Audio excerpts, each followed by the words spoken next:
আচ্ছা, মডিউল 1 টা মনে হয় আমরা শেষ করছিলাম, বা ওই যে আন্ডারস্ট্যান্ডিং ওয়েব এবং ডিজিটাল অ্যানালিটিক্স এর মধ্যে যে বিষয়গুলো ছিল। তো সেই সম্পর্কে যদি আমরা কথা বলি তাহলে আসলে ওয়েব অ্যানালিটিক্স কি, বা এটা কিভাবে কাজ করে, কেন প্রয়োজন। সেক্ষেত্রে আমরা এই 4টা পয়েন্টিং সম্পর্কে কথা বলছিলাম, যে ডাটা কালেক্টিং করা, তারপরে ওই ডাটাটাকে প্রসেসিং করার পরে, প্রসেসিং মিনস হচ্ছে এইটা আমাদের ওয়েবসাইট এরকম থাকতে পারে, বিভিন্ন ওয়েবসাইট থাকতে পারে।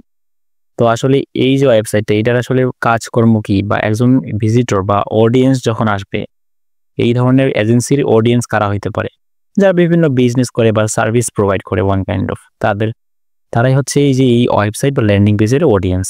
সেক্ষেত্রে সে এখানে আসার পরে কি করতে পারে, এখানে হেড সেকশনে আসার পরে এই যে সার্ভিসের আন্ডারে এখানে ক্লিক করে তার যে সার্ভিসটা প্রয়োজন হতে পারে সেটা সেখান থেকে ক্লিক করে দেখে নিতে পারে, অথবা এখান থেকে কেস স্টাডি এখানে দেখে তার একটা আইডিয়া হইতে পারে যে হ্যাঁ, এদের একটা কেস স্টাডি আছে, বা এই যে এজেন্সিটা আছে এরা ভালো সার্ভিস প্রোভাইড করে নাকি করে না, এরকম একটা বিশ্বাসযোগ্যতা তৈরি করার জন্য এই কেস স্টাডিটা এখানে দেওয়া হয়েছে মূলত। হ্যাঁ, তো দেখেন তারা এখানে কোন কোম্পানির জন্য কাজ করছে না করছে, অথবা কিভাবে কাজ করে, এগুলো দেওয়া আছে এখানে আর কি, কেস স্টাডি এটাকে বলা হচ্ছে। দেন এখান থেকে টেস্টিমোনিয়ালস আছে, ব্লগ আছে, তারপরে কন্ট্যাক্ট ইনফরমেশন আছে, কন্ট্যাক্ট আস নামে একটা পেজই আছে আলাদা। অথবা আপনি আপনার এই যে এজেন্সিটা আছে তাদের যে অডিয়েন্স বা যারা পিপল আছে, তারা যদি এখান থেকে চায় যে আসলে একটা ডেমো কল করবে, অথবা ফ্রিতেই কিছু কনসালটেশন বা কথাবার্তা বলবে, এই জন্য এটা আছে বুক আর ডেমো কল যেটাকে বলা হচ্ছে। এন্ড দেন আমরা যদি ফুটার সেকশনে আসি, একটা ওয়েবসাইটের 3টা অংশ, সেটা আমরা সচরাচর সবাই জানি।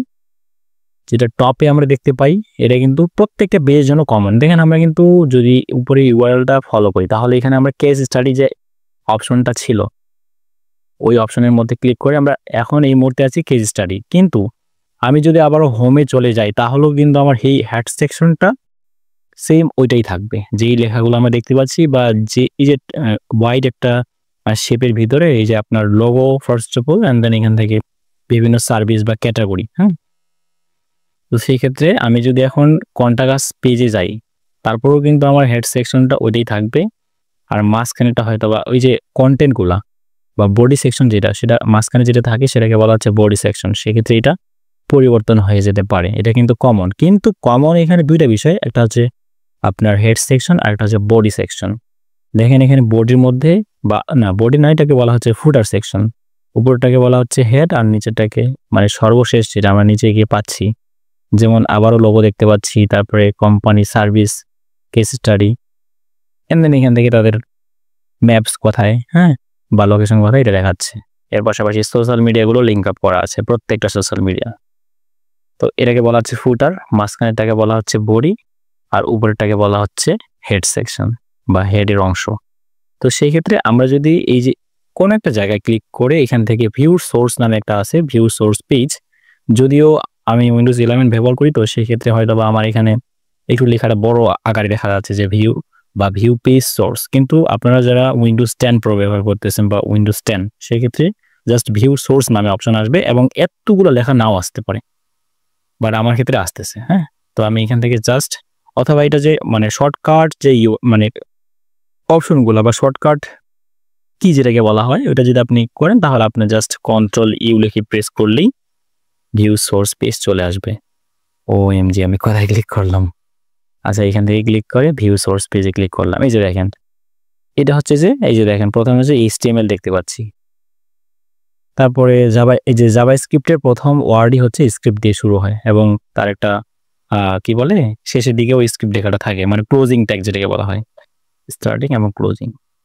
তো এই যে প্রত্যেকটা ওয়েবসাইট কিন্তু এই যে আপনার HTML, তারপরে হচ্ছে জাভাস্ক্রিপ্ট এবং CSS দিয়ে বা CSS এর কাজ থাকে আর কি। কারণ আমরা যদি CSS এর কাজ না থাকে, CSS এর অথবা জাভাস্ক্রিপ্টের কাজ না থাকে, তাহলে কিন্তু আমরা আবার এখানে চলে যাই, এই যে আমরা যে এইখানে ক্লিক করতেছি, হ্যাঁ, তখন কিন্তু, অথবা এই যে বুকের ডেমো কল, এখানে ক্লিক করার সাথে সাথে একটা এই যে এটা এখন আমরা ক্লিক করার আগে এটা কিন্তু পুরোটাই হোয়াইট দেখা যাচ্ছে, কিন্তু যখন আমরা মাউসের কার্সারটা এখানে নিয়ে আসতেছি, তখন কিন্তু এটার আকার আকৃতি বা একটা অ্যানিমেশন হচ্ছে। এই যে দেখেন, এই যে এটার কাজই হচ্ছে মূলত একটা হচ্ছে CSS আর একটা হচ্ছে জাভাস্ক্রিপ্ট। আর HTML দিয়ে জাস্ট এই যে পুরোটাই বানানো হয়েছে যে এরকম হবে, কিন্তু এই যে এখানে অ্যানিমেশন হচ্ছে প্লাস কালারটা পরিবর্তন হয়ে যাচ্ছে, এই দুইটার কাজ হচ্ছে একটা জাভাস্ক্রিপ্ট, আর সেকেন্ডলি যেটা কাজ করতেছে এখানে সেটা হচ্ছে আপনার CSS। ওকে, সো এগুলো যদি আমরা পরিপূর্ণভাবে শিখতে চাই আসলে কিভাবে কাজ করতেছে বা কেন কাজ করতেছে, অথবা জাভাস্ক্রিপ্টের এক্সাম্পল কি হতে পারে, CSS এর এক্সাম্পল কি হতে পারে, HTML এর এক্সাম্পল কি হইতে পারে, জাস্ট আমরা এখান থেকে W3 স্কুলে যাওয়ার পরে আমরা বাকি বিষয়গুলো জানতে পারি আর কি। তো জাস্ট W3 স্কুলস, স্কুল লিখে সার্চ করলাম, HTML টিউটোরিয়াল। আচ্ছা যাই হোক, আমরা প্রথমে তাহলে HTML-টা একটু ট্রাই করি। হ্যাঁ, প্রথমে HTML দেখবো এন্ড দেন এখান থেকে CSS জাভাস্ক্রিপ্ট। জাস্ট এখান থেকে স্টার্ট লার্নিং HTML নাও এখানে ক্লিক করতে পারি, অথবা এই যে ট্রাই ইট ইউরসেলফ এখানে ক্লিক করব। তো এখান থেকে দেখতে পাচ্ছেন আমাদের কিন্তু যখন আমরা HTML বুঝতে চাচ্ছি তখন কিন্তু আমাদের শুরু হয়েছে ডক টাইপ HTML দিয়ে, এবং লাস্টে দেখতে পাচ্ছেন ক্লোজিং ট্যাগ যেটা, এটাকে বলা হচ্ছে এই যে HTML দিয়ে শেষ হবে। তো এখান থেকে এই যে দেখেন আমাদের পেজ টাইটেল হচ্ছে এই যে এটা, এবং এখানে লেখা আছে দিস ইজ আ হেডিং, অথবা এই যে দেখেন এখানে H1 H2 অনেক কিছু হতে পারে। আর পিতে হচ্ছে paragraph, this is a paragraph. এখানে পেজ টাইটেলটা উপরে আছে এই যে টাইটেলের আন্ডারে, এবং সামনে পিছনে টাইটেল, আর এখানে হেড সেকশন। আর বডি বলতে এই যে আমরা এই যে এটার নিচে যে ইয়াটা আছে এই যে বডি, এইটা এখানে বলা আছে যে দেখেন বডি। তো মূলত এইভাবে আমরা কি করতে পারি, অথবা এখান থেকে আমি যখন টাইটেলটা চেঞ্জ করব তাহলে এখান থেকে চেঞ্জ করার পর রানে ক্লিক করলে এটা চেঞ্জ হয়ে যাবে। যেমন এখানে আমি দিস ইজ আ হেডিংস, এখানে জাস্ট আমি যদি অন্য কিছু লিখে দেই, we are team mate, just এখান থেকে এটা লিখলাম, মেবি এইভাবে ছিল। রানে ক্লিক করলে দেখেন আমাদের এটা পরিবর্তন হয়ে যাচ্ছে, উই আর টিম মেট। কিন্তু আমাদের যে প্যারাগ্রাফ বা এই যে বডি সেকশনে যেটা আছে এটা কিন্তু পরিবর্তন হয় নাই, কারণ আমরা এখান থেকে পরিবর্তন করিনি, এটা যেভাবে আছে সেভাবেই ছিল।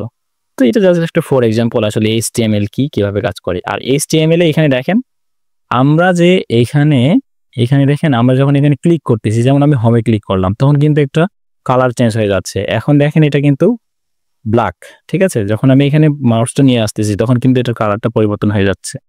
তো সেই ক্ষেত্রে এটারও অবশ্যই CSS এর কাজ করা হয়েছে। হ্যাঁ, তো এটা আমি কিভাবে বুঝবো? তো এই যে দেখেন আমরা যখন HTML-টা দেখলাম তখন কিন্তু এখানে ক্লিক করলেও কিছু আসে না, অথবা এখানে ক্লিক করলেও কিছু আসতেছে না, জাস্ট আমরা লেখাটা লিখছি এটা দেখাচ্ছে। কিন্তু এইটাকেই আবার কালার করা বা ব্যাকগ্রাউন্ডে একটা কালার থাকবে, হ্যাঁ, ওই লেখাটার কালার পরিবর্তন হবে, সেই ক্ষেত্রে CSS বা জাভাস্ক্রিপ্টের ব্যবহার হচ্ছে। সো এখান থেকে আবার যদি আমরা W3 স্কুলে চলে যাই, তো এখান থেকে যাওয়ার পরে আমরা জাস্ট এখন যেটা এক্সাম্পল দেখলাম এটা ছিল আসলে HTML এর। এখন যদি আমরা CSS এর কথা বলি তাহলে এই যে দেখেন HTML CSS। ওকে, আমি এখানে ক্লিক করলাম, দেন এখান থেকে সম্ভবত ট্রাই ইট ইয়োরসেলফ এখানে আবার ক্লিক করতে হবে। ওকে, আমরা যদি চাই যে আমরা সেম লেখাটাই এখানে রাখবো তাহলে সেটাও করতে পারি, অথবা আমরা চাইলে নাও করতে পারি। দ্যাট মিনস আমি বললাম যে আমি যেটা লিখলাম যে উই আর টিমমেট, এই কথাটা আমরা এখানে বলবো। এই যে এই ব্লু হেডিং এর জায়গায় আমরা জাস্ট সেম লেখাটা এখানে লিখে দেবো, রানে ক্লিক করবো। ওই যে দেখেন এখানে একটা কালার প্রোভাইড করা হয়েছে, এবং আমরা চাইলে এই কালারটাকে আমাদের মতো করে দিতে পারবো। এখানে আছে কি ব্লু, ঠিক আছে, কালার হচ্ছে ব্লু। আমরা যদি ইয়ালো দিয়ে দিই, হ্যাঁ, তাহলে ইয়ালোই এখানে শো করবে। ইয়ালো বানান YELLOW, মেবি দেখি কি হয়। ইয়ালো, দেখছেন ইয়ালো হয়ে গেছে। তো সেই ক্ষেত্রে আমরা যেরকম কালার দিব সেরকমই আসবে। আচ্ছা, আমি যদি এখান থেকে অন্যান্য কালার দিই, যেমন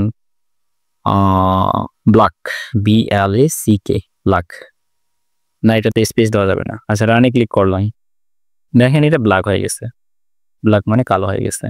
এখন সেম ভাবে এই যে দেখেন এটা কিন্তু একটা কালার আসতেছে, কিন্তু যখন আমরা HTML শিখলাম তখন কোনো কালার নাই, জাস্ট ওই লেখাটাই শো করছিল এই যে এখানে। এটা একটা এক্সাম্পল। অ্যান্ড দেন এখান থেকে তাহলে আমরা CSS-টাও জাস্ট একটু বুঝতে পারলাম আর কি, বেসিকটা জানলেই হবে। এবং CSS-টা প্রথমে কি দিয়ে শুরু হয়, আমরা এখানে ছিলাম তাই না, এটা তো CSS HTML বডি মানে ট্যাগ দিয়ে শুরু। আচ্ছা, এখান থেকে সিএসএসটাও শেষ করলাম। জাভাস্ক্রিপ্ট কোথায়? এই যে জাভাস্ক্রিপ্ট, এইচটিএমএল জাভাস্ক্রিপ্ট। জাভাস্ক্রিপ্ট হচ্ছে যেমন ওয়ান কাইন্ড অফ, আমরা এখানে আসার পরে আমরা যদি আবার হোমে চলে যাই,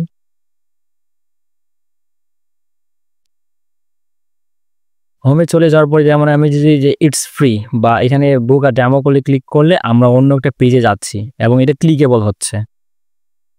এটা ক্লিকেবল হচ্ছে যে দেখেন আমরা কিন্তু বুক আর ডেমো করে মানে কলে ক্লিক করছি, তো দ্যাটস ওয়াই কিন্তু আমাদের এখানে দেখেন একটা জিনিস আমরা দেখতে পাচ্ছি, সেটা হচ্ছে আই আন্ডারস্ট্যান্ড, মানে কুকিটা অ্যাকসেপ্ট করলাম এন্ড দেন এখান থেকে আমরা শিডিউল করতে পারবো কোন সময় আমরা কথা বলতে পারবো। পেজ নট ফাউন্ড, দেখছেন এটা তাদের সমস্যা হইতে পারে আমার যতটা মনে হয়, কারণ আমরা কিন্তু বুকে ডেমো করলে ক্লিক করছি।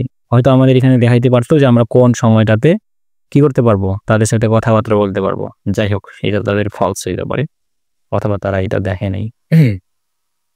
সো এখান থেকে মেইন থিং হচ্ছে আমরা যখন জাভাস্ক্রিপ্ট নিয়ে কথাবার্তা বলতেছি, এখান থেকে সেম আবারও আমি ট্রাই ইট ইয়োরসেলফ, মানে আমি এটা দেখবো কিভাবে কি করতেছে কাজ। সো এখানে আসার পরে আমরা যেমন এখানে দেখলাম যে বুক আর ডেমো কল, হ্যাঁ বুক আর ডেমো কল, এটা কপি করা যাচ্ছে না। আচ্ছা, আমরা নিজেরাও লিখলেও হবে আর কি। হ্যাঁ, এখানে যেটা আছে সেটাই লিখতে হবে, এমন কোনো বিষয় না। সো এখান থেকে হ্যালো জাভাস্ক্রিপ্ট। এখন আপনার যখন আপনি জাভাস্ক্রিপ্ট শিখতে মানে জাস্ট বেসিকটা জানতে চাচ্ছেন, তখন কিন্তু দেখেন এটা স্ক্রিপ্ট দিয়ে শেষ হয়েছে এবং আপনার এখানে যদি এই যে স্ক্রিপ্ট দিয়ে শুরু হয়েছে, এটা থাকলে আমরা ভাববো যে এটা জাভাস্ক্রিপ্ট, স্ক্রিপ্ট দিয়ে শুরু হয়। সো এখানে ডকুমেন্ট গ্যারি এলিমেন্টস, এখানে জাস্ট ডেমোতে ক্লিক করলে কিন্তু এটা তো দেখাচ্ছে না। এখানে আমি যে ক্লিক করে যাব, রান তো করাই আছে। JavaScript to change text,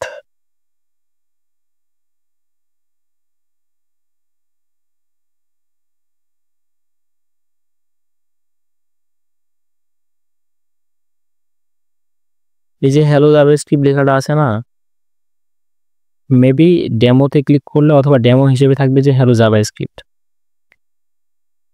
hello জাভাস্ক্রিপ্টে click করলে আই ডোন্ট নো, আমার কোনো আইডিয়া আসতেছে না এটা সম্পর্কে। একটু আগে তো তাও একটু বুঝতে পারলাম যে এখানে ক্লিক করলে এটা কালার হচ্ছে, এই হচ্ছে সেই হচ্ছে।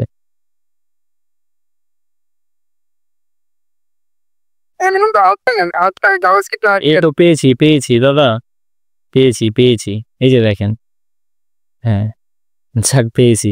এই যে দেখেন ক্লিক মি নামে লেখাটা আছে না, এটা কিন্তু একটা বাটন। হ্যাঁ, এটা একটা বাটন। এই যে দেখেন আমি যখনই এটা মাউসটা এখানে নিয়ে যাচ্ছি তখন একটা আলাদা একটা শেপ, এই যে মানে চার কর্নার ইয়াটার ভিতরে ক্লিক মি লেখাটা আছে না, এর ভিতরে একটা শেপ বা আকার আকৃতি পড়তেছে। এই যে দেখেন, এই যে মেবি বিষয়টা খেয়াল করতেছেন। হ্যাঁ, তো এইখানে যখন আমি ক্লিক করব, ক্লিক করে যে আলাদা একটা আমার অপশন দেখাবে বা লেখা দেখাবে অথবা কোন একটা পেজে নিয়ে যাবে, সেই ক্ষেত্রে এটা ভালো কাজ করে হচ্ছে জাভাস্ক্রিপ্টে। এটা কার কাজ? অবশ্যই জাভাস্ক্রিপ্ট ফাংশন বা জাভাস্ক্রিপ্টের কাজ। এই যে দেখেন জাভাস্ক্রিপ্ট ফাংশন যেটাকে বলা হচ্ছে। অতএব এখানে ফাংশনালিটি মানে আপনার ওয়েবসাইটে যে কিছুই হোক না কেন, ওটা হচ্ছে ফাংশনালিটির কাজ। হ্যাঁ, আমরা বুকে ডেমোতে ক্লিক করলেও ফাংশনালিটি কাজ করতেছে এবং কন্টাক্টসে ক্লিক করলে আমাদের কন্টাক্টস পেজে নিয়ে যাচ্ছে। আমরা যদি কন্টাক্টসে ক্লিক করি তাহলে কি আমাদের সোশ্যাল মিডিয়াতে নিয়ে যাবে?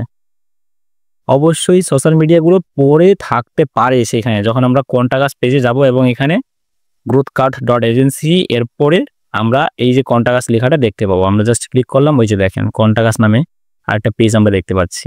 এবং এসইওর ভাষায় এখানে যদি 4টা পেজ হয়, যেমন আমি কন্টাক্টস এরপরে হচ্ছে আপনার সোশ্যাল মিডিয়া, তাহলে 4টা পেজ পর্যন্ত আসলে স্ক্রল করে মানে গুগলের বড় আর কি, যদি 4টা পেজের উপরে হয় তাহলে ওই পেজটা র্যাঙ্ক করে না বা র্যাঙ্কে যায় না। এটা এসইওতে বলা হয়েছিল, তো আমার মনে পড়ে গেল আর কি, দ্যাটস ওয়াই শেয়ার করলাম। সো এখানে আসার পর এটা তাহলে আপনার ফাংশনালিটির কাজ, কারণ এখানে আমরা কন্টাক্টসে ক্লিক করে দেখেন আমাদের নাম ফোন নাম্বার দিতে বলতেছে, এন্ড দেন এখান থেকে সেন্ড মেসেজে ক্লিক করতে বলতেছে, এপিকিউ বলতেছে, দেন এখান থেকে দেখেন সোশ্যাল মিডিয়ার লিঙ্কগুলো আছে। আর যাই হোক এটা ফুটারে আছে, তাহলে এটার কাজ হচ্ছে ফাংশনালিটি। তো এখান থেকে আমরা কথা ছিলাম মেবি এখানে। সো এখানে দেখেন যখনই ক্লিক মিতে ক্লিক করব তখন দেখেন আমাদের হ্যালো জাভাস্ক্রিপ্ট লেখাটা চলে আসবে। আমি জাস্ট এখানে ক্লিক করলাম, এই যে দেখেন হ্যালো জাভাস্ক্রিপ্ট। তাহলে জাভাস্ক্রিপ্টের যে বেসিকটা এটা আমরা বুঝতে পারছি এবং এটা একটা বাটন, ঠিক আছে। বাটন ক্লিক করলে আমরা এটা দেখতে পাচ্ছি, ক্লিক না করলে আমরা দেখতে পাইতাম না। আবার এখানে দেখাচ্ছি, এই যে দেখেন। এবং দেখেন এখানে ক্লিক মি লেখাটা কোথায় আছে, এই যে বাটন টাইপের আন্ডারে আছে এই যে ক্লিক মি। আর এটা হচ্ছে এলিমেন্টস, প্রত্যেকটাকে বলা হচ্ছে এলিমেন্ট। আমাদের ওয়েবসাইটে যত কিছু আছে প্রত্যেকটাকে বলা হচ্ছে এলিমেন্টস, হ্যাঁ। এবং ওই এলিমেন্টসের উপরে ক্লিক করার পরেই ওই এলিমেন্টসের ভিজিবিলিটি মানে ভিজিবিলিটি হয় বা বাড়ে বলতে পারেন, হ্যাঁ। এলিমেন্টস ভিজিবিলিটি নামে একটা ট্যাকটিক্যাল ভেরিয়েবল তৈরি করতে হয় সম্ভবত ইন ফিউচারে। সো আই হোপ আমি জানি না কতটুকু বোঝাতে পারছি, অনেকদিন থেকে আমাদের কোনো ইয়ে হয় না, তো সেই কারণে হয়তো আমার প্র্যাকটিস বা কথা বলার স্টাইল অথবা বোঝানোর ধরনটা, মানে যে কোনো বিষয় না প্র্যাকটিস না থাকলে মানে ওয়ান কাইন্ড বলতে গেলে লোহা কিন্তু আপনার জং ধরবেই, হ্যাঁ। সেই ক্ষেত্রে ওই লোহাটাকে আবারও মানে কামারের কাছে হোক বা যারা হাতুড়ি মাতুড়ি তৈরি করে তাদের কাছ থেকে হোক মানে ঘষা মাজা করতে হবে, তাহলে আবারও ক্লিয়ার হয়ে যাবে, কোনো জং টং থাকবে না বা ময়লা থাকবে না, ক্লিয়ার দেখা যাবে সেই ক্ষেত্রে। এই জন্য মূলত একটু প্রথম অবস্থায় হয়তো বা সংকোচ বোধ করছিলাম, না পরে ভাবলাম যে না এত বেশি ইয়ে করা যাবে না, আমার পিসি কি হয়ে যায় যাক, আমার কাজকর্ম আমাকে করতেই হবে, একটা পিসি নষ্ট হবে আরেকটা নিতে হবে, তাই তো। আচ্ছা, এটা হচ্ছে আবার ঠিকই আছে, আপনার ফ্লো একদম আগের মতোই আছে। জাস্ট বেসিকটা বুঝতে পারলাম আর কি। এখন যদি মডিউলে চলে যাই তাহলে এখান থেকে জাস্ট আমরা যতটুকু শিখছিলাম এর মধ্যে এই বিষয়গুলো ছিল। এখন একটু অ্যাডভান্স লেভেলে কথাবার্তা বলি নাকি। এই যে জাভাস্ক্রিপ্ট, এইচটিএমএল, সিএসএস সম্পর্কে একটা ধারণা পেলাম।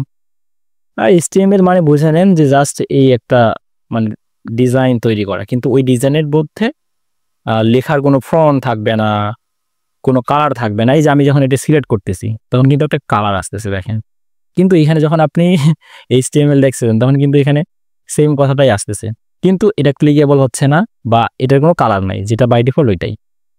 সেই ক্ষেত্রে এই যে দেখেন এটা কিন্তু একটা কালার আছে, দেখেন এখান থেকে এইটার কালারটা একরকম, আবার গ্রোথের কালারটা আলাদা রকম। সেক্ষেত্রে এখানে কিসের কাজ করা হয়েছে, অবশ্যই সিএসএস। ওই যে দেখেন আপনার সিএসএস এর এক্সাম্পল এইচটিএমএল, সিএসএস। আচ্ছা, আপনাদের কি মনে আছে সিএস এর ফুল মানে সিএসএস এর ফুল ফর্ম কি? ক্যাডেস্টাল কি যেন, ক্যাডেস্টাল মনে হচ্ছে না পুরোটা, cadastral style sheet, cascading style sheet. Exactly. আর এইচটিএমএল এর ফুল ফর্ম মনে আছে? Hypertext markup language. Cascading style sheets, hypertext markup language. ঠিক আছে। আচ্ছা, এখন আমি আবার এখানে চলে যাচ্ছি। তো এটাই বুঝলাম আর কি। আর জাভাস্ক্রিপ্ট মানে ওটাতে ফাংশনালিটি কাজ করবে এবং ওটা ক্লিকেবল হবে, বাটন ক্লিক হইতে পারে, অন্য কিছু হইতে পারে। এখন আসেন একটু আলোচনা করি। আচ্ছা, আমরা তো ইয়া সম্পর্কে জানি না, আপনার structure, JavaScript, visitor, IP address, geographic location. এখন এখানে যে চারটা বিষয় কথা বলা হয়েছিল, প্রথমেরটাকে বলা হচ্ছে ইনফ্রাস্ট্রাকচার সেটআপ। হ্যাঁ, ইনফ্রাস্ট্রাকচার সেটআপ। ইনফ্রাস্ট্রাকচার সেটআপের মধ্যে প্রথমে যেটা আসতেছে সেটা হচ্ছে দেখেন কালেক্টিং ডাটা। ডাটা বলতে কি হতে পারে, এখানে কে কে আসতেছে, কারা আসতেছে, কোথা থেকে আসতেছে, আসার পরে কি করলো, কতটুকু স্ক্রল করে নিচে আসলো। এখন স্ক্রল কিন্তু 10% হইতে পারে, 20% হইতে পারে, 50% হইতে পারে, অথবা 100% হইতে পারে। 100% বলতে এখান থেকে শুরু করে একদম শেষের দিকে চলে আসছে। এবং যদি একটু নিচে না আসার আগে এখান থেকে ছেড়ে দেয় তাহলে 75 ধরেন বা 70 ধরেন, অথবা মাঝখানে আসলে 50, এরকম আর কি। ওটাকে বলা হয় স্ক্রল। আই হোপ অনেকেই জানেন। সো এখন ওই যে কালেক্টিং বলতে এটাই বোঝানো হচ্ছে আর কি, gathering information, statistics and data on website visitor using analytics tools. আমরা অ্যানালিটিক্স টুলসটা মানে অ্যানালিটিক্স বলতে GA4 টুলসটা ওটা ব্যবহার করব। ওটা জাস্ট একটা টুলস কিন্তু, এবং ওই টুলসটাকে ভালোভাবে কাজ করার জন্য আমরা ব্যবহার করি কি বলেন তো? আমরা হচ্ছে যে গুগল ট্যাগ ম্যানেজার ব্যবহার করি। আর গুগল ট্যাগ ম্যানেজার কি, what is Google tag manager? Google tag manager mean tag management system. এখানে প্রত্যেকটা অ্যাক্টিভিটি, একটা ইউজারের প্রত্যেকটা অ্যাক্টিভিটিকে বলা হচ্ছে এক একটা ইভেন্ট বা ট্যাগ, ঠিক আছে? এখন ওই ট্যাগের আন্ডারে আমরা ট্রিগার তৈরি করি এবং ওই ট্যাগে যখন কেউ ক্লিক করে তাহলে ওই ট্রিগারটা কাজ করে যে হ্যাঁ ওই ব্যক্তিটা, আমরা যদি এটা ই-কমার্সের হিসেবে মানে ই-কমার্স মানে ওয়েবসাইট হিসেবে ধরতাম তাহলে কিন্তু আমরা এখানে বলতাম যে ইন্ডিভিজুয়াল প্রোডাক্ট পেজে গেছে, কিন্তু আমরা এখান থেকে বলবো যে ইন্ডিভিজুয়াল আমাদের সার্ভিসে গেছে, যে হ্যাঁ তার মেটা অ্যাডস ম্যানেজমেন্ট সার্ভিসটা প্রয়োজন। হ্যাঁ, যেহেতু এটা একটা এজেন্সির আপনার ওয়েবসাইট বা ল্যান্ডিং পেজ বলতে পারেন। এটা আমার বেবি আচ্ছা যে ওয়ার্ডপ্রেস দিয়ে করা, দেখছেন, অথচ মনেই হয় না যে ওয়ার্ডপ্রেস দিয়ে করা, তবে অনেক ভালো লাগতেছে এই ল্যান্ডিং পেজটা বা ওয়েবসাইটটা। যাই হোক, তাহলে আমাদের যদি আমরা ট্যাগ ম্যানেজারের কথা বলি তাহলে এটার স্ট্রাকচার হচ্ছে এরকম যে আমাদের প্রথমে একটা গুগল অ্যাকাউন্ট বলতে আমাদের জিমেল অ্যাকাউন্ট থাকা লাগবে। তাহলে ফার্স্ট অফ অল হচ্ছে আমাদের জিমেল অ্যাকাউন্ট, দেন দ্বিতীয়ত হচ্ছে আমাদের জিটিএম অ্যাকাউন্ট খুলতে হয়। আমাদের জিটিএম অ্যাকাউন্ট কিন্তু আমরা গুগল অ্যাকাউন্ট বলতে আমাদের জিমেল অ্যাকাউন্ট ছাড়া খুলতে পারবো না, ওইটারই স্ট্রাকচারটা এখানে বলা হয়েছে। জিটিএম অ্যাকাউন্ট খোলার পরে আমরা জিটিএম এর মানে গুগল ট্যাগ ম্যানেজার অ্যাকাউন্ট খোলার পরে আমরা কিন্তু কন্টেনার তৈরি করি, হ্যাঁ, যেমন সার্ভার কন্টেনার অথবা ব্রাউজার কন্টেনার। এবং কন্টেনার তৈরি করার পরে আমরা যে এই যে ওয়েবসাইটটা আছে এটাকে যদি ট্র্যাকিং করি অথবা এটাকে ট্র্যাকিং করে ওই ডাটাগুলো আমরা জিএফআর এ পাঠাবো, তাহলে সেই ক্ষেত্রে আমাদের অবশ্যই প্রয়োজন হবে এখান থেকে প্রত্যেকটা আপনার এই ওয়েবসাইট থেকে ডাটা লেয়ারটা এনাবল করে দেন কি ফায়ার হয় না হয় বা আমাদের যেগুলো প্রয়োজন ওগুলো আমরা ট্যাগ তৈরি করব এবং ট্যাগের আন্ডারে ট্রিগারটা তৈরি করব। যখন কেউ সার্ভিসেসে ক্লিক করবে এবং তার গুগল এর সার্ভিসটা লাগবে সেই ক্ষেত্রে আমরা ওইটাকেই ট্র্যাকিং করব যে হ্যাঁ ওই ব্যক্তিটা গুগল এর যখনই ক্লিক করবে তখন এটা ট্যাগটা ফায়ার হবে এবং ট্রিগারিংটা এরকম ভাবে আমাদের তৈরি করতে হবে। তাহলে জাস্ট স্ট্রাকচার অনুযায়ী আমরা এটা বলতে পারি যে আসলে জিটিএম এর কাজ হচ্ছে ট্যাগ ম্যানেজমেন্ট সিস্টেম এবং আমরা দিন শেষে ট্যাগ, ট্রিগার এবং ভেরিয়েবলের কাজ করি। এটা জাস্ট একটা স্ট্রাকচার সম্পর্কে কথা বললাম। এখন আসি যে আমরা গুগল ট্যাগ ম্যানেজারের স্ট্রাকচারটা কীরকম। হ্যাঁ, যেটা জিও4 বা গুগল অ্যানালিটিক্স ফর টুলসটা যেটা আগে ছিল ইউনিভার্সাল অ্যানালিটিক্স, ঠিক আছে, এখন এটা আপডেট হয়ে GA4 এ কনভার্ট করা হয়েছে বা গুগল অ্যানালিটিক্স 4 যেটাকে আমরা বলতেছি, এবং আমরা ওইটা নিয়েই বাকি পরবর্তী ক্লাসগুলো হয়তো বা করবো স্টেপ বাই স্টেপ। সো এখানে দেখেন আপনার গুগল অ্যানালিটিক্স 4 এর যে স্ট্রাকচারটা সেটা এরকম হইতে পারে যে আসলে একটা ইউজার এবং আমরাই হইতে পারি সেই ইউজারটা, আমরা চাইলেই তো এখানে গুগল অ্যানালিটিক্স 4টা ব্যবহার করতে পারতেছি। আচ্ছা, আমি এখান থেকে জাস্ট ফর এক্সাম্পল নিয়ে দেখাচ্ছি। হ্যাঁ, গুগল অ্যানালিটিক্স ডেমো অ্যাকাউন্টস। ওকে, আপনারা কি এটা সম্পর্কে জানেন? না, জানি না। আলাউদ্দিন ভাই? ভাই আমরা কেউ এটা ব্যাপারে জানি না। কি বলেন ভাই, আমি তো মনে করি যে জানেন মনে হয়। তারপরে হচ্ছে যে বাপ্তি বললে ভাই না জানি না, বুঝেন না। আমরা জানি, আমি জানলে হবে, সবাই জানতো না, জিজ্ঞাসা করতেছি। না জানি।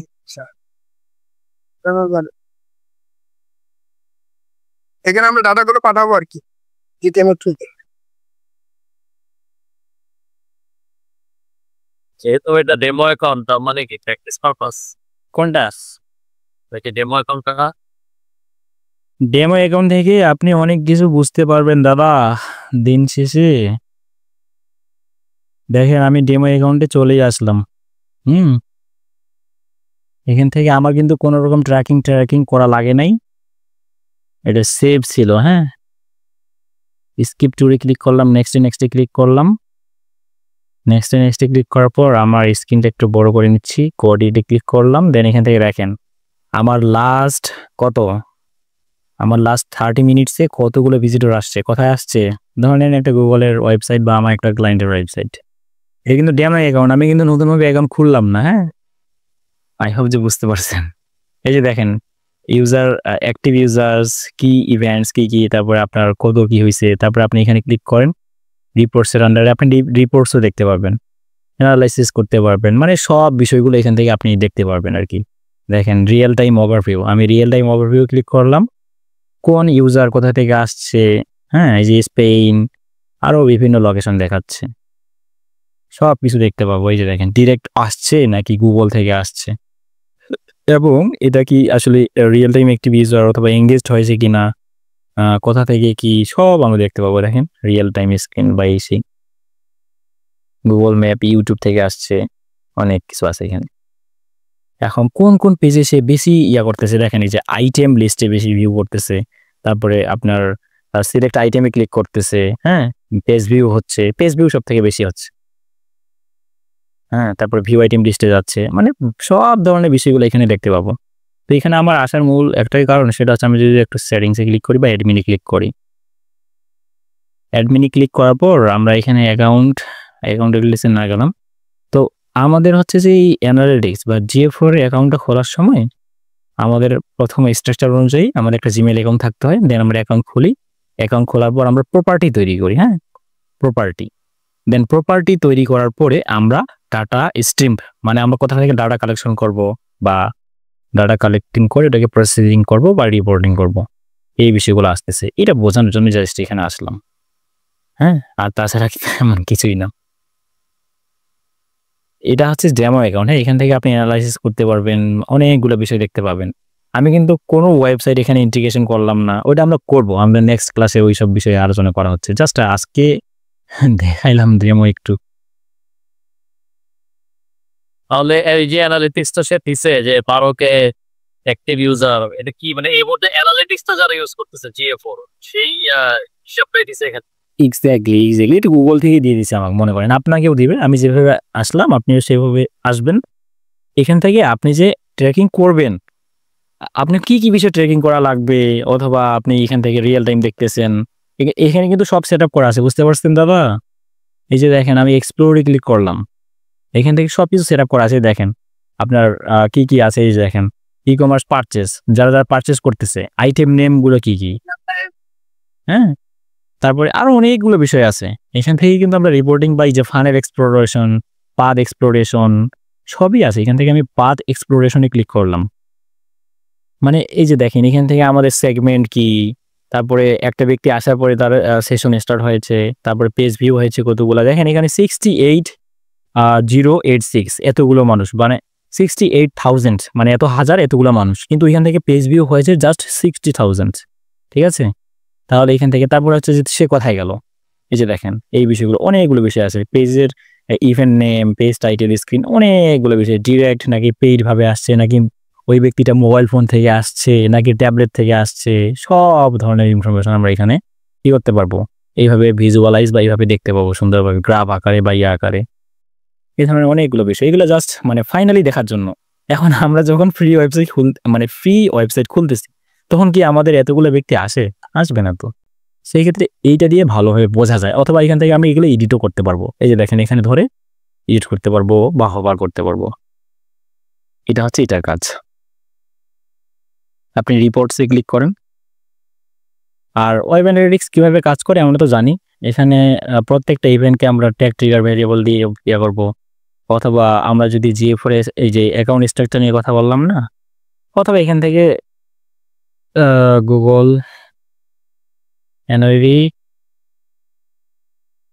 অ্যাকাউন্ট স্ট্রাকচার লিখে সার্চ করলাম, হ্যাঁ, সার্চ করার পর আমি ইমেজেসে ক্লিক করলাম। এখন দেখেন আমরা যদি এখানে ক্লিক করি, তাহলে আমরা কি দেখতে পাচ্ছি, আমাদের একটা অ্যাকাউন্ট খুলতে হয়, তারপরে আমরা প্রপার্টি তৈরি করি, দেন আমরা তৈরি করি আপনার ডাটা স্ট্রিম, আমরা কোথায় কি করব না করব ওইটা এখানে বলা আছে। এই যে এটা দিয়ে মনে হয় ভালো বুঝতে পারবো। প্রথমে গুগল অ্যানালিটিক্স অ্যাকাউন্ট, আচ্ছা এটাকে কি কোনোভাবে কপি করা যাবে, দেখি তো। কপি করে আমি যদি এখানে একটু পেস্ট করি, ও এত ছোট, তাহলে তো বুঝতে পারবো না। আচ্ছা যাই হোক, এখান থেকে বুঝতে পারবো। এই যে আপনারা জাস্ট এতটুকু দেখেন, গেছে রে ভাই আমার, আচ্ছা আসছে, এই পেজটা কি দেখতে পাচ্ছেন? হ্যাঁ দেখা যাচ্ছে।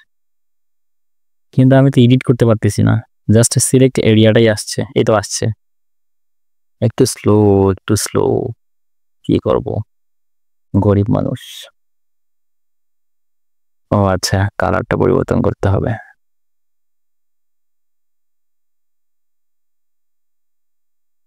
এই যে 153 গেছো না? হ্যাঁ ভাই, স্টোরেজ ফুল বলতে আমার হার্ড ডিস্কটা নষ্ট হয়ে গেছে, তো সেক্ষেত্রে একটু এখন সমস্যা পড়তেছি। আর আমার যদি এসএসডি যেটা আছে এটা যদি একটু ইনক্রিজ করি তাহলে হয়তো এই প্রবলেমটা হবে না। আমি খুব দ্রুত চেষ্টা করবো আসলে আমার এসএসডিটা ইনক্রিজ করার জন্য আর কি। আর 1 টেরাবাইট বা 1 টিবির একটা নিব হার্ড ডিস্ক, তাহলে আমার মানে স্টোরেজ ফুল হবে না এত সহজে, এই জন্য মূলত। আচ্ছা, ওই যে গুগল অ্যানালিটিক্স অ্যাকাউন্ট যেটা, ওখানে আমরা অ্যাকাউন্ট খুলি প্রথমে আমাদের জিমেল অ্যাকাউন্ট দিয়ে, দেন এখান থেকে আমরা প্রপার্টি তৈরি করি। এখন আমার প্রপার্টি এখানে ফর এক্সাম্পল 1টা 2টা 3টাও থাকতে পারে, কারণ আমার 3 ধরনের বিজনেস বা 3 ধরনের ওয়েবসাইট আছে, সেক্ষেত্রে আমরা 3 ধরনের প্রপার্টি তৈরি করতে পারি। এখন ওই প্রপার্টিটা তৈরি করার পরে আমরা ডাটা স্ট্রিমড বলতে আমরা কিসের জন্য করতেছি, ওই ডাটা স্ট্রিমটা হইতে পারে আপনার ওয়েবসাইটের জন্য, আপনার অ্যাপের জন্য, মোবাইল অ্যাপস, iOS অথবা অ্যান্ড্রয়েড যে কোনো হইতে পারে, ওটাকে বলা হচ্ছে ডাটা স্ট্রিম। বলেন যে ওয়েব কি একসাথে কি ওয়েবসাইট এবং মোবাইল অ্যাপ এটা হইতে পারে কি এরকম? আমার ওয়েবসাইটের জন্য একটা ডাটা স্ট্রিম থাকবে, কিন্তু আমার একটা অ্যানালিটিক্স অ্যাকাউন্ট দিয়ে আমি অনেকগুলা বা একের অধিক প্রপার্টি তৈরি করতে পারবো আমার প্রত্যেকটা আলাদা আলাদা বিজনেসের জন্য। এইটা আমার আলাদা বিজনেস, তাহলে এই প্রপার্টিটা আমার আলাদা। ওইটাও এখানে কি একই সাথে অনেকগুলো থাকতে পারে কি? অবশ্যই থাকতে পারে। সেক্ষেত্রে যখন আমি যেই ওয়েবসাইটের জন্য বা যেই ইয়াটার জন্য আমি অ্যানালিসিস করব, ওই প্রপার্টিতে ক্লিক করে ওই ডাটা স্ট্রিমের আন্ডারে আমি এগুলো করবো, অ্যানালাইসিস করব। অবশ্যই ভিন্ন ভিন্ন থাকতে পারে। প্রপার্টি কি 3টার উপরেও ওপেন করা যায়? এই প্রশ্নের উত্তরটা আমিও ঠিক জানি না, তবে আমরা সার্চ দিয়ে এটার সলিউশন বের করতে পারি। How much Google analytics property we can create দিলাম। এখান থেকে বলতেছে দেখেন 2000 properties within a single Google analytics account. দেখছেন অনেকগুলো তৈরি করা যাবে, এতগুলো আমাদের প্রয়োজনই হবে না।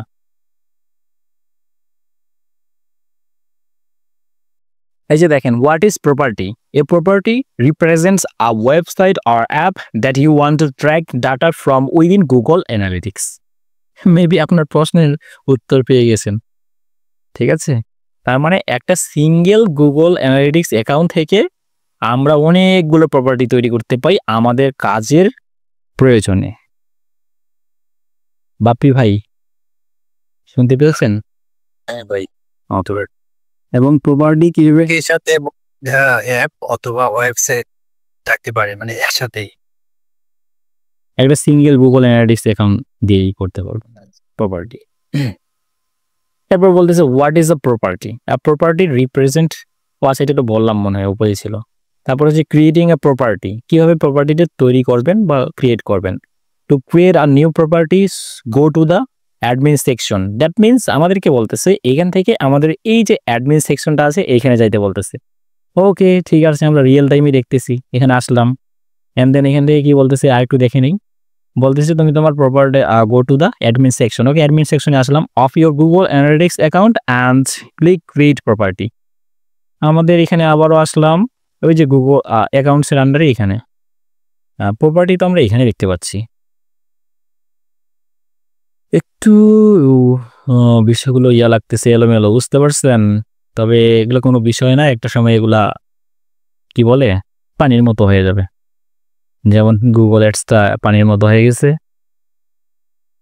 আচ্ছা, এই যে প্রপার্টি ডিটেলসে ক্লিক করলাম, দেখছেন আমাদের এখান থেকে কিন্তু আমরা ডেমো অ্যাকাউন্টে আছি তো, দ্যাটস ও আচ্ছা আমি তো ভুল করে ফেলছি দাদা। এই যে দেখেন ক্রিয়েট নামে আছে অ্যাকাউন্ট অথবা প্রপার্টি, দেখছেন? কিন্তু প্রপার্টিটা ইনভিজিবল অবস্থায় আছে, কারণ এটা আমরা গুগলের ডেমো অ্যাকাউন্ট ব্যবহার করতেছি, দ্যাটস ওয়াই। হ্যাঁ, আপনি নতুনভাবে খুললে আপনি এখান থেকে একটা অ্যাকাউন্টের আন্ডারে বা সিঙ্গেল একটা গুগল অ্যানালিটিক্স অ্যাকাউন্টের আন্ডারে আপনি অনেকগুলো প্রপার্টি তৈরি করতে পারবেন। এখন আমরা প্রপার্টির আন্ডারে আছি। ওকে, আর কোনো প্রশ্ন? যে কোনো প্রশ্ন দাদা, আমি চেষ্টা করি আসলে উত্তর খোঁজার বা দেওয়ার, সমস্যা নেই। আর খুঁজেই পাওয়া যায়। ডেমো অ্যাকাউন্ট কি গুগল অ্যাডসেও খোলা যায় নাকি?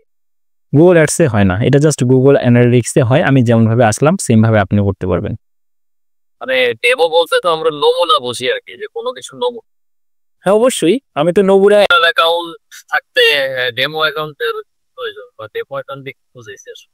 আচ্ছা ডেমো অ্যাকাউন্টে কি বুঝাইছে, যেমন আমি ধরে নিলাম যে আমি যে গুগল অ্যানালিটিক্স পোর্টটা আমি আমার ক্লায়েন্টের জন্য করলাম বা আমার প্র্যাকটিসের জন্য, তখন আমি এই জিনিসগুলো বোঝার জন্য যে আমি রিপোর্টসটা কিভাবে তৈরি করব, কি কি বিষয়ের উপর রিপোর্টস তৈরি করা যায়, ওইটার একটা ফর এক্সাম্পল। এবং রিয়েল টাইম আপনি দেখতে পাবেন।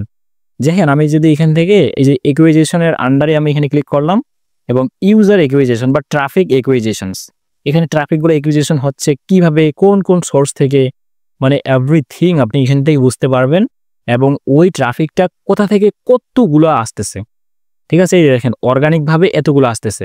কিন্তু এটা আপনি তখন দেখতে পাবেন যখন আপনি রিয়েল টাইম আপনার কোনো ওয়েবসাইট বা আপনার কোনো ক্লায়েন্টের ওয়েবসাইটে আপনি জিএফওটা ইনস্টল করবেন, তারপর আপনি এই বিষয়গুলো দেখতে পাবেন। এখন এখান থেকে কিন্তু এডিটের অপশনও আছে সম্ভবত, এই যে দেখেন এখান থেকে প্লাসে ক্লিক করে আপনি আপনার মতো করে কাস্টম ভাবে দেখেন আপনি কি মেম্বার আইডি নেবেন বা ইউটিএম কন্টেন্ট বা সার্চ টার্ম যা কিছু আছে, এখানে অনেক কিছু আছে। দেখেন আপনি এখান থেকে কান্ট্রি, সিটি, রিজিয়ন, তারপর হচ্ছে আপনার প্ল্যাটফর্ম, ডিভাইস, দেখেন কোন ডিভাইস থেকে, এটা কি ব্রাউজার, এটা কি আপনার কি বলে ডিভাইসের মডেল কি, মানে অনেক কিছু বিষয় আছে। জাস্ট আপনি বেসিকটা মাথায় রাখেন।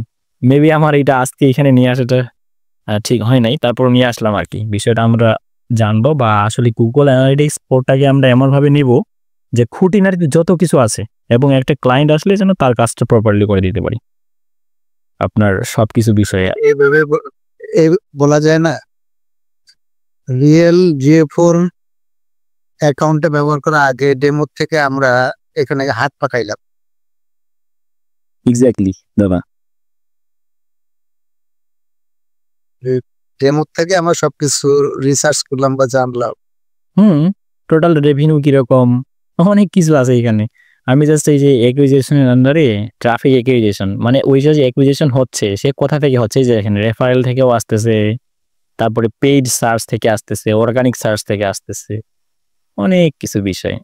মানে আপনি কিন্তু দিন শেষে বা আমরা দিন শেষে ওই ক্লায়েন্টের জন্য এই কাজগুলোই করব, ঠিক আছে? বুঝতে পারছেন? এখন পেজ এবং স্ক্রিন, এখানে এঙ্গেজমেন্টের আন্ডারে এখানে গেলাম, এখানেও অনেকগুলো বিষয় আছে কিন্তু। এই যে দেখেন চেক আউট করতেছে, তারপরে শপ, নিউ, তারপর কোন ক্যাটাগরিতে বেশি যাচ্ছে, শপের আন্ডারে অ্যাপেয়ারেল, অ্যাপেয়ারেল আন্ডারে মেন্স যে প্রোডাক্টগুলো থাকে এইগুলোতে বেশি যাচ্ছে মানুষ। এবং এইগুলো থেকে কি হচ্ছে, সেলস আসতেছে, রেভিনিউ আসতেছে, ঠিক আছে? এইসব বিষয়গুলো আমরা বোঝার জন্য এইখানে কিন্তু দেখেন, এই যে দেখেন স্টাইল, লাইফ স্টাইলের আন্ডারেও প্রোডাক্ট আছে, কিন্তু এখানে এগুলো এগুলো নিয়ে পেজ পাত ধরে করা না। এই যে দেখেন এই যে page path and screen class, এগুলো আমি সহজে বুঝতে পারবো দাদা যখন আমরা আপনার রিয়েল বা মানে আরো পরবর্তী যখন ক্লাসগুলো আমরা করব। এই যে দেখেন পেজ পাথ ধরেই করা আছে এগুলো, এই যে চেক আউট সব এইসি। কিন্তু আপনার এখান থেকে করবে সারা বলছিলেন এগুলো করা আসলে আমার এটা আমরা ট্র্যাক ধরে মানে ইয়ার করে ট্র্যাক ধরে করবো, এমনি ইভেন্ট ধরে করবো। ইভেন্ট ধরেও করা যায়, পেজ পাথ ধরেও করা যায়, অনেকভাবে করা যায়। পেজ করতে পারা যায়, কিন্তু পেজ করতে করলে মানে ডাটা মেসেজ হয় নাকি বুঝছো? ডাটা মিসম্যাচ আসলে সবভাবেই হয়, কিন্তু কম আর বেশি এটাই পার্থক্য।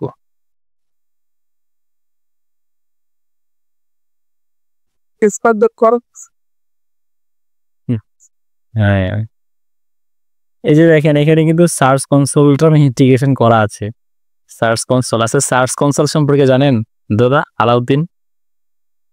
না ভাই, আমি একটু ব্যাপারে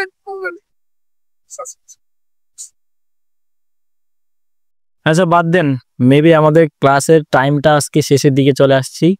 আর দ্বিতীয়ত আমাদের আজকে ট্রাই করলাম আর কি অনেক কিছুই বলার জন্য বা বিষয়গুলো বোঝার জন্য আর কি। সো এখান থেকে আমরা এই যে প্রসেসিং, তারপরে অ্যানালাইজিং যেটা আমরা দেখলাম না, এই বিষয়গুলোর মধ্যেই পড়তেছি কিন্তু। এবং দিন শেষে আমরা কিন্তু ক্লায়েন্টকে দেখাতে পারবো যে দেখো আমি তোমার সবকিছু ট্র্যাকিং করার পরে তোমার সব থেকে বেশি আসতেছে ইউএসএ থেকে ট্রাফিক, এবং ইউএসএ থেকে আসার পরে এটা একটু এখন দেখেন নিচের দিকে ডাউন, মানে রেড মার্ক চলে আসছে। আর এগুলো থেকে এই যে গ্রিন যেগুলো এগুলা বাড়তেছে বা ভালোই আছে আর কি, অনেক কিছু যে দেখেন। তারপরে আপনার অর্গানিক সার্চ থেকে ভালো আসতেছে নাকি ডিরেক্ট, দেখেন এখানে কিন্তু অর্গানিক সার্চ এবং পেইড দুইটাই কিন্তু কম আসতেছে, কিন্তু ডিরেক্ট পার্সন বেশি আসতেছে, কারণ তাদের ব্র্যান্ডের পরিচিতি হয়তো বা ভালো, দ্যাটস ওয়াই এটা হইতে পারে, আমরা কিন্তু সহজেই বুঝতে পারতেছি। তো এই বিষয়গুলো আর কি, এগুলোকে রিপোর্টিং বলা হচ্ছে। এবং ওই যে গুগল ডাটা স্টুডিও যেটাকে বলা হচ্ছে না, ওইখানে আসলে এইরকমভাবে ডাটাগুলো ভিজুয়ালাইজ করে রিপোর্টিংটা দেওয়া হয় আর কি। অনেকে এটা নিয়েও সার্ভিস দেয় এবং এটার কম্পিটিটর অনেক কম আর কি। গুগল ডাটা স্টুডিও, এই যে লুকার স্টুডিও যেটাকে বলা হচ্ছে, গুগল ডাটা স্টুডিওটা না, লুকার স্টুডিও, সরি আমারই বলছিল। আচ্ছা কি বলে, লুকার স্টুডিও আমি জাস্ট দেখাচ্ছি আর কি। লুকার স্টুডিও ডাটা বা ড্যাশবোর্ড দিতে পারি, ইমেজে ক্লিক করলাম।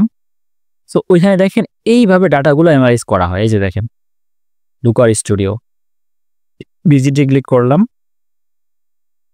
ভিজিটে ক্লিক করার পরে এখান থেকে অনেক কিছু আমরা ইনফরমেশন পাবো আসলে লুকার স্টুডিও কি। এই যে দেখছেন ডাটাগুলো এত সুন্দরভাবে মানে প্রেজেন্টেশন করা হয়। এই যে দেখেন ইমপ্রেশন, ক্লিক, সিটিআর কীরকম, সিপিএম কীরকম, সিপিসি কীরকম, সব দেখেন একদম স্পষ্টভাবে আমরা এখান থেকে বুঝতে পারি।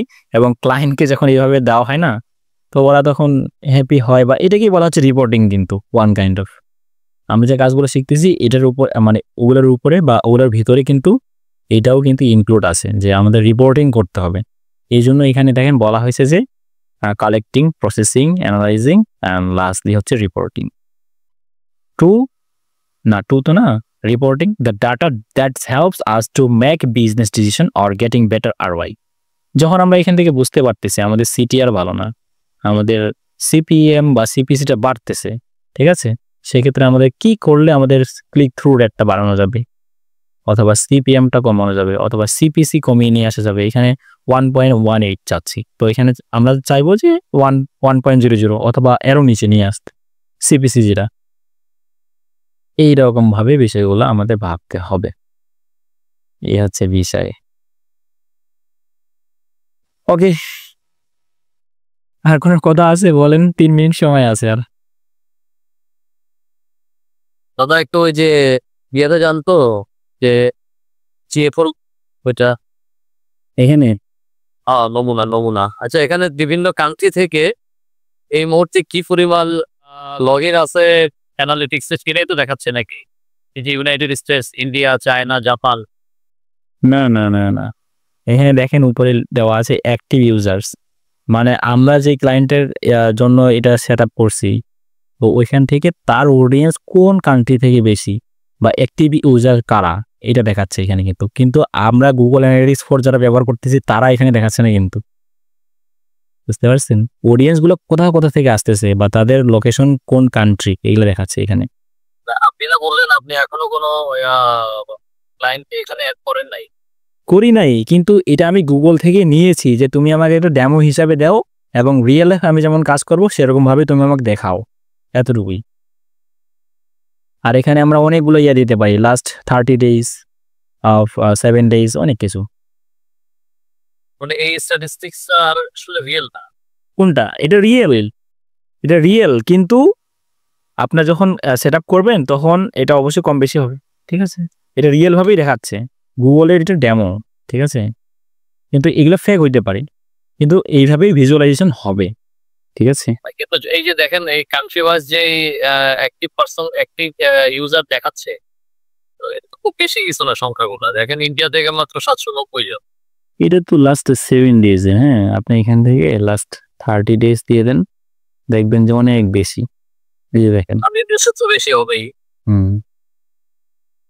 এটা জাস্ট একটা ফর এক্সাম্পল আর কি, এটা আপনি রিয়েল মনে করে নিতে পারেন অথবা ডেমো কিছু নব।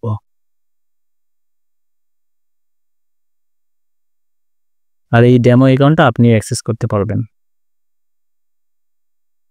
ওকে ভাই, ঠিক আছে, 1 মিনিট সময় আছে, মেবি কেটে যাবে।